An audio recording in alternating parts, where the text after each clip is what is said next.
पहले वोटर सरकार चुनते थे और अब सरकार वोटर चुन रही है। फिर से सुनिए एक बार। पहले वोटर सरकार चुनते थे, अब सरकार वोटर चुन रही है। यह मैं नहीं, बिहार विधानसभा में नेता विपक्ष तेजस्वी यादव कह रहे हैं।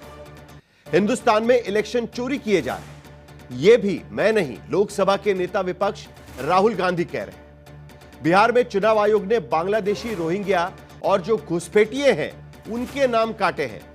यह बीजेपी सांसद जगदंबिका पाल कह रहे हैं। बिहार में चुनाव आयोग की एसआईआर प्रक्रिया को लेकर दिल्ली से पटना तक कोहराम मचा हुआ है। दिल्ली में रोज प्रदर्शन हो रहे हैं कि एसआईआर रोकी जाए, संसद में चर्चा कराई जाए। उधर बिहार में चुनाव से पहले आखिरी विधानसभा सत्र में एसआईआर को लेकर आज अच्छी खासी तू-तू मैं हो गई। तेजस्वी यादव ने सवाल उठाया है कि जब चुनाव आयोग की विवादित एसआईआर प्रक्रिया करीब करीब पूरी हो गई है, आयोग के पास 98% से अधिक वोटरों का लेखा जोखा मिल चुका है और उसमें किसी भी बांग्लादेशी रोहिंग्या घुसपैठियों वोटर्स का जिक्र नहीं है, तो बीजेपी अफवाह क्यों फैला रही? उधर राहुल गांधी कहते हैं कि बिहार की एसआईआर प्रक्रिया नए सिरे से वोटर लिस्ट में गड़बड़ी करने के मकसद से हो जा रही है, क्योंकि कांग्रेस ने कर्नाटक में यह पता लगा लिया है कि बीजेपी ने वोटर लिस्ट में कैसे गड़बड़ी की थी।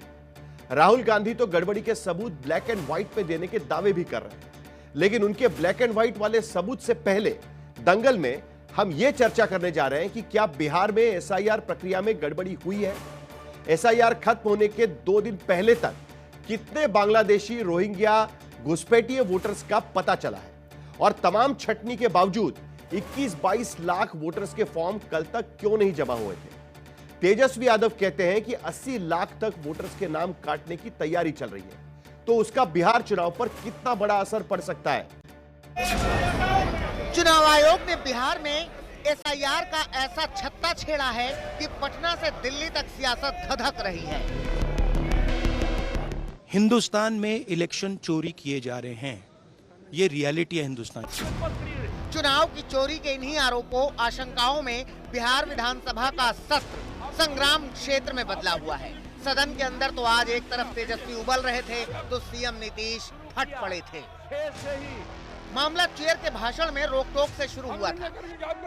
वीरेंद्र जी, आप नहीं चुप रहिएगा भाई। नेता विरोधी दल अगर ये व्यवहार होगा क्या आपके होगा? तेजस्वी यादव को बोलने का मौका मिला तो मुद्दा एसआईआर का उठा। कल चुनाव आयोग ने बताया था कि 24 जून से शुरू हुए वोटर लिस्ट के विशेष गहन पुनरीक्षण में करीब 52 लाख वोटर्स के नाम कटने का खतरा है, जिसमें 18.67 लाख वोटर्स की मौत हो चुकी है। 26.01 लाख वोटर विस्थापित हो चुके हैं।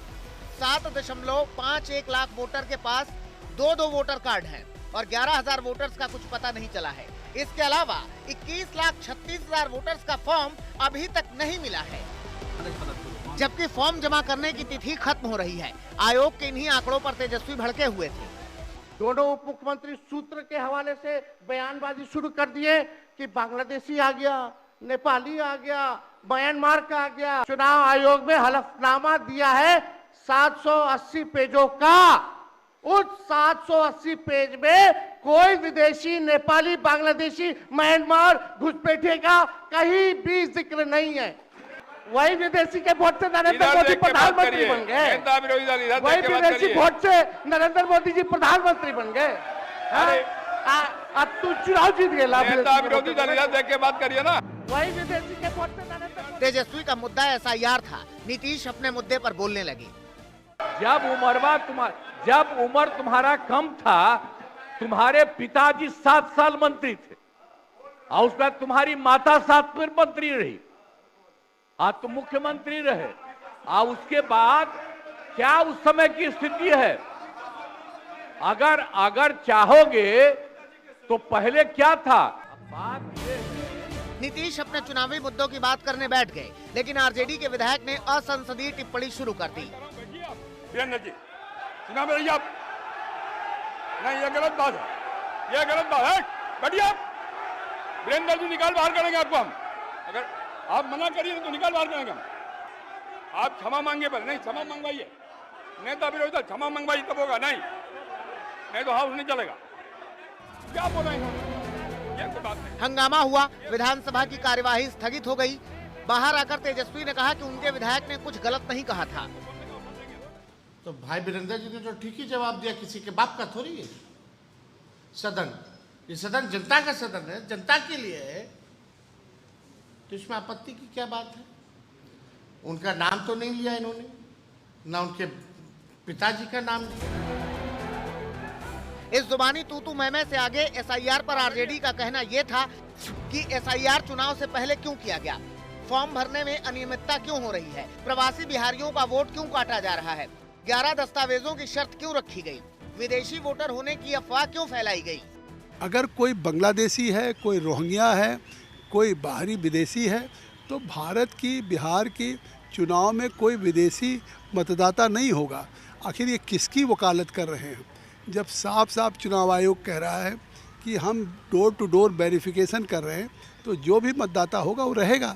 लेकिन ये लगता है रोहिंग्या और बांग्लादेशियों की वकालत कर रहे हैं।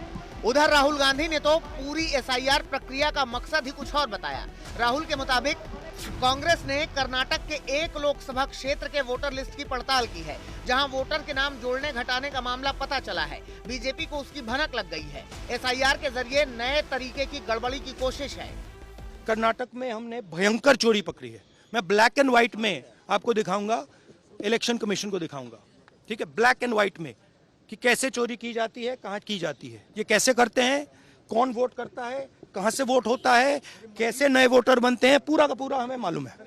चोरी का फॉर्मेट बदल दिया इन्होंने। नहीं, अब इनको समझ आ गई बात, ठीक है। और अब इन्होंने क्या किया है कि अब हम बिहार का पूरा सिस्टम नए तरीके से करेंगे, वोटर डिलीट करेंगे और नए तरीके से वोटर लिस्ट लाएंगे। राहुल गांधी ने तो खुलासा नहीं किया है कि लोकसभा चुनाव में कर्नाटक में कैसी गड़बड़ी हुई है, लेकिन एसआईआर प्रक्रिया को लेकर संसद में चर्चा की मांग लगातार की जा रही है। हालांकि बिहार में ये प्रक्रिया अब खत्म होने वाली है। 1 अगस्त को चुनाव आयोग बिहार में पहला ड्राफ्ट रोल लेकर आने वाला है। आज तक ब्यूरो।